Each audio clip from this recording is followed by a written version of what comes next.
All right, well, hello and welcome on the Kodiak Broncos Podcast, and today I'm here to talk about the top 10 players on the Denver Broncos heading into 2025. But before we get into it, I just want to say a couple things. First of all, leave a like if you enjoy, subscribe if you're not already. You can always wait until the end. Hopefully, I will have earned it. And yeah, so without further ado, let's get right into it. So, DNVR did a list I saw on Twitter of their top 10 for the Denver Broncos. If you want to check that out, go see it. It's on their Twitter or whatever. But they did it because the Madden ratings initially just leaked, and they were just like, all right, who should be rated highest? Now, don't take this too seriously. It's just content at this point. I don't take rankings or lists too seriously this time of year. I don't get hung up on awards or rankings or lists or anything like that. But yeah, this is not how important is each guy, because obviously positional value is big in the NFL when it comes to valuations of players. You know, it's obviously market. It's reflected in like contract market and all that, but this is how good are they at their position versus the other guys, not just on the team, but around the NFL.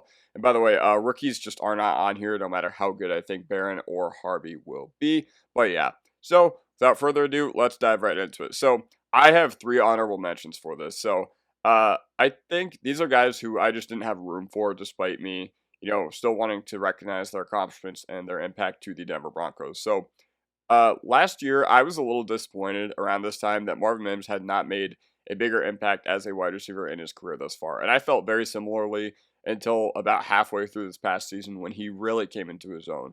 And he finally got the trust from the coaching staff to, play wide receiver more. And they found a role for him, as that Diet Debo gadget player. And he got so many opportunities this past year to make big plays for us. I think about the 2 catches he had against Cincinnati. I think about the field flip punt return that he had against the Colts. I think about the play he had against the Browns where he took it 95 yards to the house or whatever it was. Like, all those plays were so instrumental in our season being as good as it was. And yeah, he offers a very unique role in the modern NFL. And gadget wide receivers do exist, but they rarely have the special teams upside of being an all-pro special teamer like Marvin Mims does. And yeah, he really came to his own this past year, and he was a big part of our special teams turnaround. And I think it's crazy that even though he really had not shown, I think, what the team was hoping for at the wide receiver position until they started using him in their Diet Debo role, as I like to call it, I thought it was pretty remarkable that he was always given the trust as a special teamer, and he won multiple special teams player of the week awards. He's done that throughout his career so far. But yeah, so without further ado, let's get into our second honorable mention, and it is John Franklin Myers. So the formidable play from John Franklin Myers was a huge part of our defensive line turnaround in the 2024 season. I want to give a shout out to Brandon Jones, or not Brandon Jones. I want to give a shout out to Malcolm Roach here as well, because I feel like those 2 guys really elevated us. And, upgrading from the guys that we had in 2023 to these 2 guys, just absolutely incredible. We got John Franklin Myers for nothing, by the way. And yeah, it was absolutely incredible that he had the season that he did. And he was a perfect, underrated pass rush partner in crime next to Zach Allen. And I thought Zach Allen did not play very well in 2023, but I think looking back on it, it's because he had to cover up for a lot of all the faults that his partner in crime that year had, Jonathan Harris. Yeah, I wish we could figure out a way to keep John Franklin Myers. I think he's a very important piece to this team. But he feels like the odd man out to me with all the contracts that we have going on. Yeah, it is. We are approaching an era of the NFL where it is harder to find players that are worth this deal above all else and worth the money, rather than it is to actually find cap space, because you can restructure whatever and the TV deal goes up every single year. But yeah, he seems to have capped as a upper end rotational guy, but there is honestly nothing wrong with that. He's still, sorry, my hair is bothering my ear. But there is nothing wrong with that and how he has gotten to this point in the NFL as well. All right, honorable mention, Evan Engram as well. So I know a lot of people are going to have Engram in their top 10, and I just think he needs to show a little bit more on the field with the Broncos before I put him there. And the reason I have him as an honorable mention and not in the top 10 is because, yes, he is going to be an easy button for this offense, and we desperately needed one of those. A lot of the, tight end struggles from last year can be attributed to the fact that we were relying on Greg Dulcich to be the guy, and he just simply wasn't. Now, what I will say is that his hands and his red zone ability have never been phenomenal. I remember some key drops that he had when he was with the Giants, and he was still a young player, but He's capped out at 6 touchdowns throughout his career, so that's not really a whole lot for like a big body tight end, possession tight end threat, but he is formidable and he is a good chain mover, and that is something that we desperately needed on this team.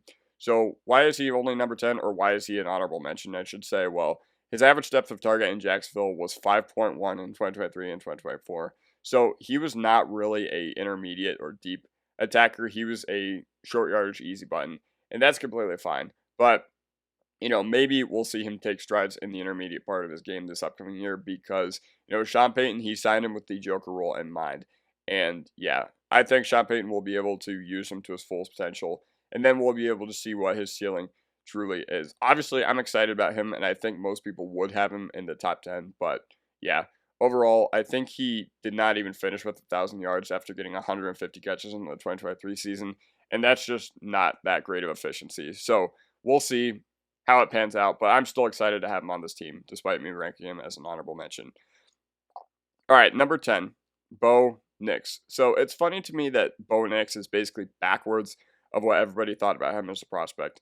A lot of people thought, okay, this guy is a low risk, low reward, check down merchant, heavily reliant on the Oregon scheme and whatever.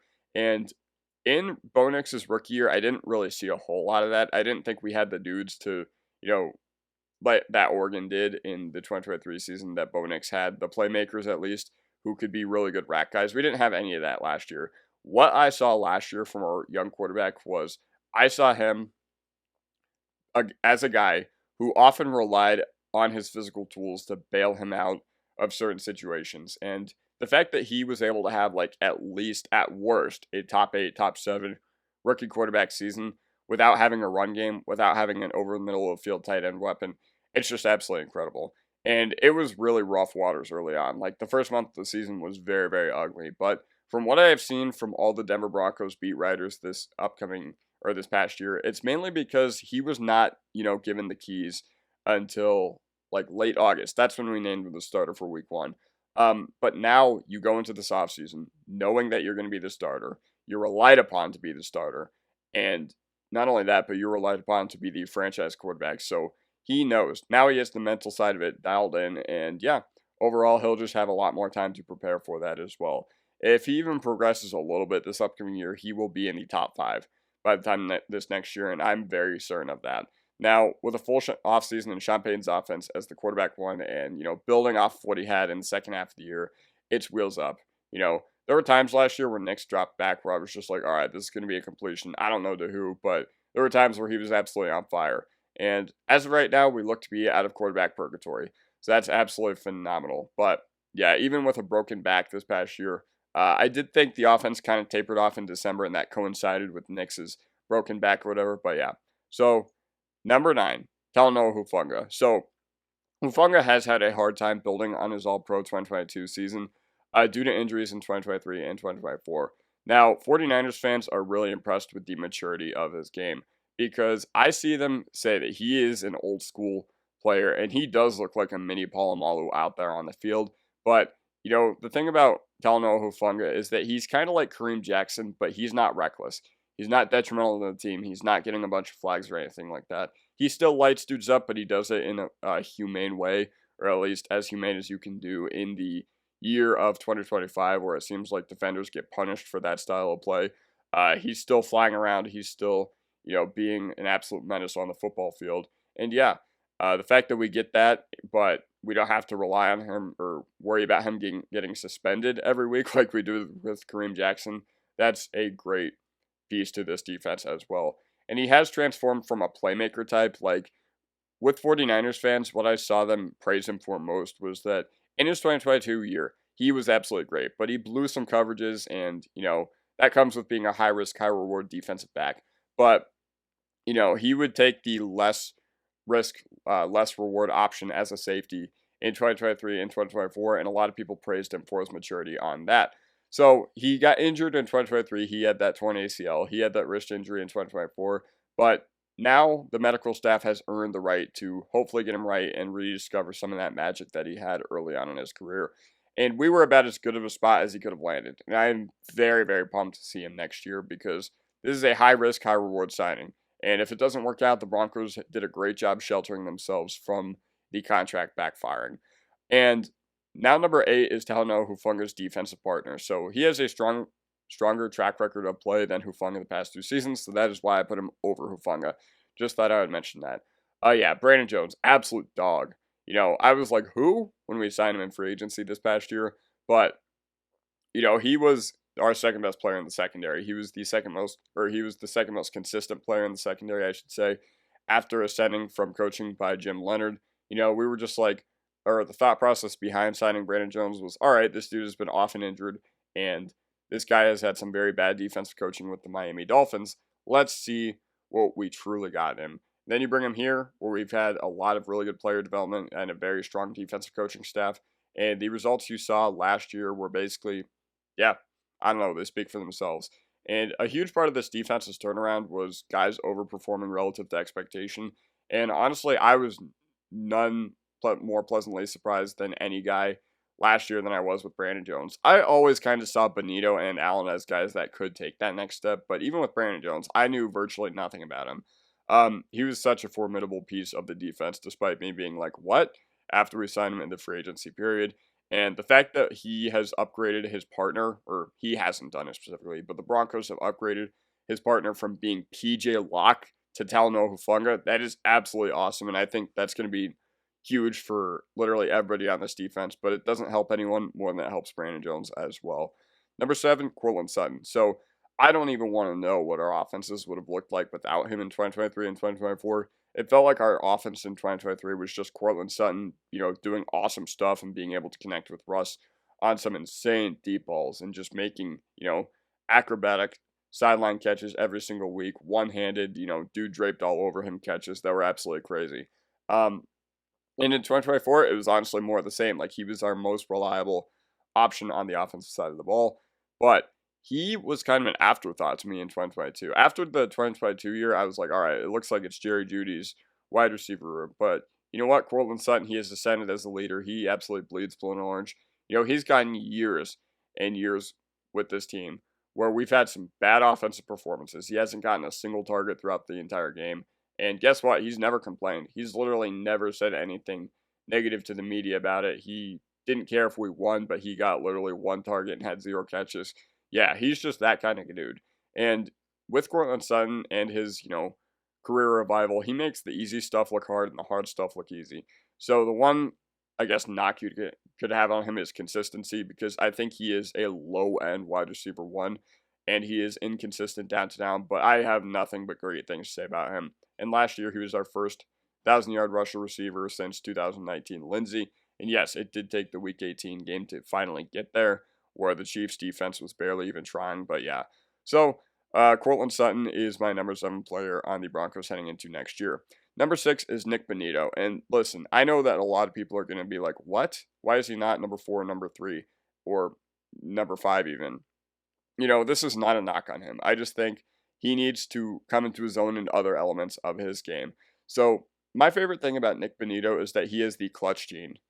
He also had his best game against the Chiefs this past year, which was just phenomenal. But the 2 biggest plays that he made this past year were not sacks. They were pick sixes. So I don't think many people know this, but he was PFF's highest graded edge in coverage. So after getting 13.5 sacks and getting a second team All-Pro nod, why is he not in the top 5? Well, I'll tell you. So I think that he needs to figure out how to play against Rashawn Slater before I really put him in this upper echelon of players on the team.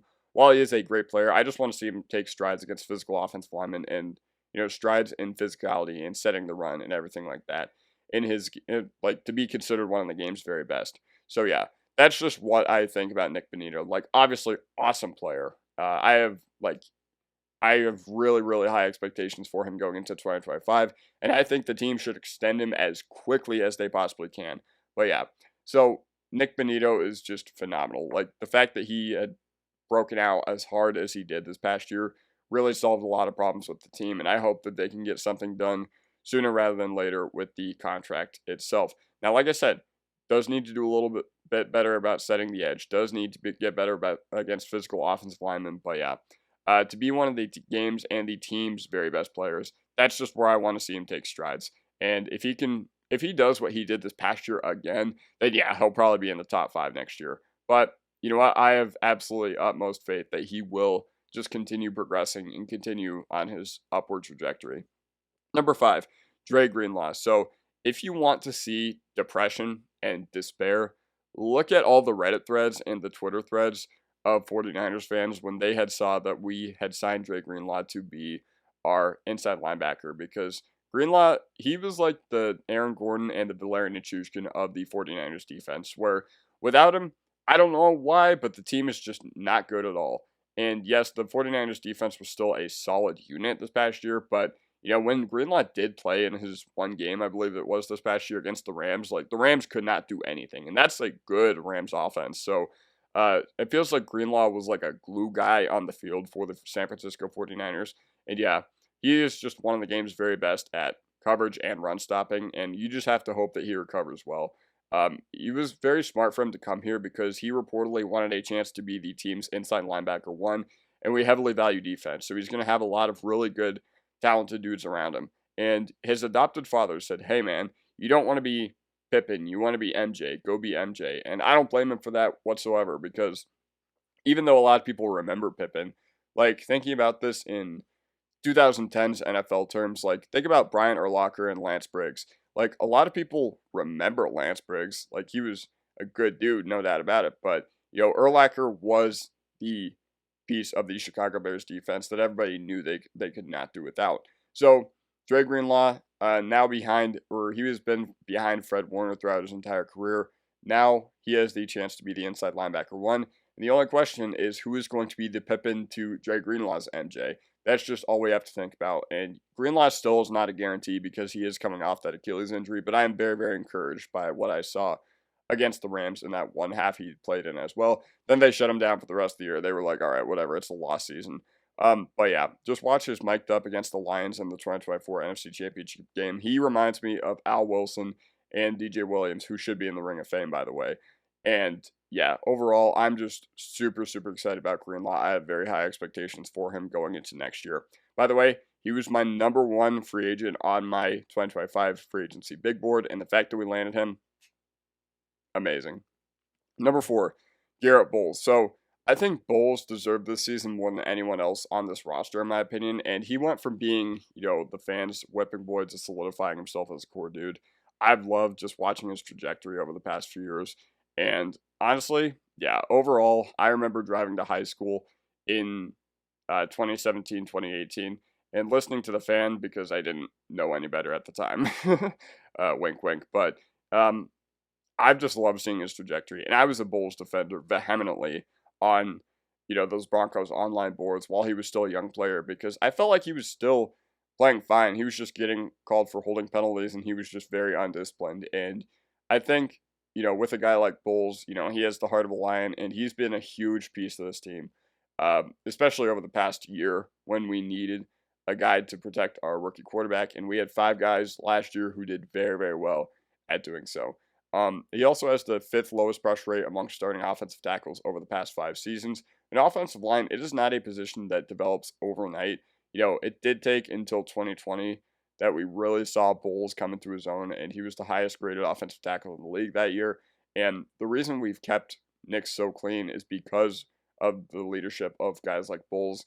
And yeah, he looked like he was having so much fun this past year. So it just made my heart really, really happy that he has become a core guy. And, you know, I think he's ascended leaps and bounds beyond even the most realistic and optimistic Broncos fans' expectations that they had for him early on in his career. Number 3, Zach Allen. So every single week this past year, you know, when they were looking at those quarterback pressure stats, Zach Allen was obviously always on that list. And for our scheme, Allen is the most impactful and most important dude in the front 7 by far. I think even though Bonitto should get paid higher than Allen, like Allen is so good for us because he's able to absorb those double teams. He's able to wreck from the interior. And I've always been a believer that interior pressure is a lot harder than difficult for a quarterback to deal with than, you know, edge pressure. Because if the edges get pressure, you can just step up. But if you're getting wrecked in the interior, you got to go outside, and those edges are already bearing down on you. But yeah, So he was an absolute horse this past year. And Sean Payton said in his press conference, like, thank you for what you did. We're never doing that to you again. He had 1,130 snaps this past year, only 30 behind first place, which was Jalen Carter, who had 3 more games to do it, and they missed the same amount of regular season games. So yeah, Zach Allen was an absolute horse for us. Once again, it's remarkable that he only missed 1 game. He has shed every injury-prone label that he had when we originally signed him from the Arizona Cardinals in the 2023 offseason. And yeah, Zach Allen, he's really coming to his own. And yeah, once again, the reason this team was able to be so formidable overnight and able to turn around so quickly is because of development from guys like Allen, Bonitto, Moss, etc. So yeah, Zach Allen is our 3rd best player on this team going into next year. Number 2 is Quinn Meinerz. So he has gone from he's an incredible story. He's gone from a D3 standout at Wisconsin Whitewater to be like as a guy who had to call multiple dudes at the Senior Bowl and be like, hey, can you get me here? He had a lot of favors to be asked, but he went to being one of the game's very best, which is practically unheard of. So the dude was playing against dudes that are now selling insurance and doing whatever, but Quinn Meinerz is now one of the highest paid offensive guards in the NFL. And he has gone through so much development. And in 2023, I just remember early on in the season, I was like, who is this guy? I was like, what? Wow. I could not believe how good Meinerz had become. And I'm not even surprised by this. Like the whole persona with the belly and everything like that, I'm not even surprised with his breakout like I am a few other guys on this list. But yeah, he is the 3rd lowest pressure rate the past 2 seasons among interior offensive linemen, 2.9%. And he is a very powerful road grader and pinpull guy. So I think with RJ Harvey and J.K. Dobbins, like Quinn Meinerz is going to absolutely eat this upcoming year. And he's just a humble dude.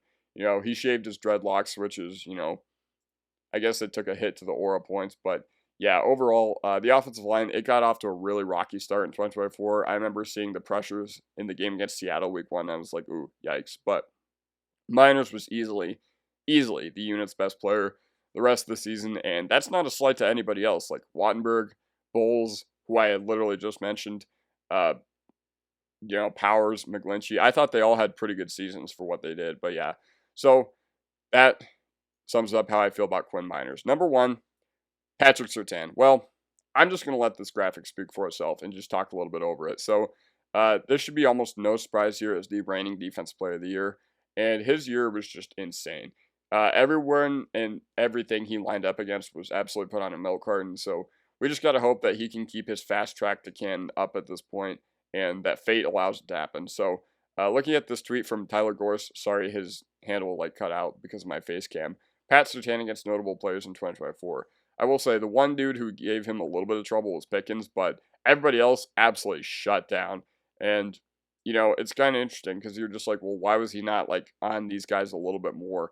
Well, it's really hard for a guy to just stick to one because of bunch checks and everything like that. It's really hard for a true shadow to take place in the modern NFL. But anytime he was given the task of guarding a high-profile receiver, he did it and he shut them down. Yeah, overall, that just basically does it for me. Let me know what you guys think in the comment section down below, and I will see you guys next time. My eyes loop.